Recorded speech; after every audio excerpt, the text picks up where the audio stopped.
जिरं नाही घालायचं, मोहरी नाही, तेल गरम आलं केलं. लसूण लागतो.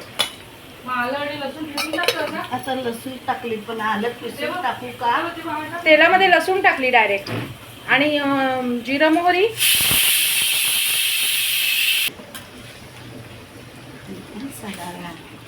हे भाजलेल्या मुगाचे पिठलं आहे आणि हे ह्या रीतीने मूग भाजून घेतले, काळे मूग, आणि ते चांगले परतून घेतले, कडक, दाताने चावता येतील, खाता येतील असे, आणि ते मिक्सरमधून वाटून घेतले आणि ते आता पाण्यात भिजवून घेतले. तेलात लसूण टाकली आहे, राई, हिंग, जिरे टाकलेलं नाही, डायरेक्ट लसूण टाकलाय.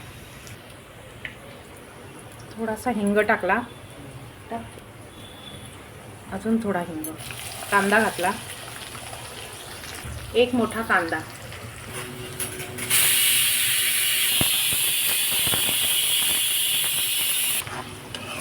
मग तिखट, मसाला, हळद. ते बस होईल का गं मीठ? मीठ. मला जाड्या मिठाचा अंदाज खार नको. मला वाटतं त्याचं नाही. तिखट आता किती हळद. टाकायचं? तिखट खूप म्हणजे काय टाकायचंय? लाल मसाला टाक टाक. हो तिखट झालं तर तुला बरोबर बरोबर बस बस. ते तसंच करते. मुगाचं भिजवलेलं पीठ टाकलं, पाणी टाकायचं. खूप घट्ट पाहिजे का? हा जराशी खोबरे लय भारी. ओलं खोबरं की सुकं? ओलं सुकं कुठलं का नाही, असं फक्त खोबरं घालायचं.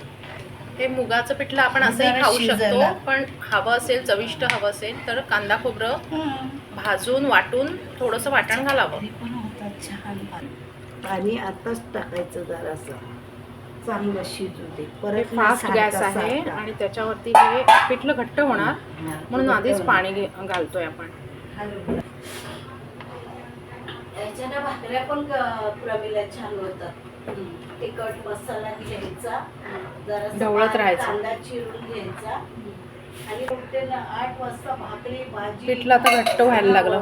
खायचा, लाद्या पुसून भांडी बिंडी घासून दुपारचं जेवण लावून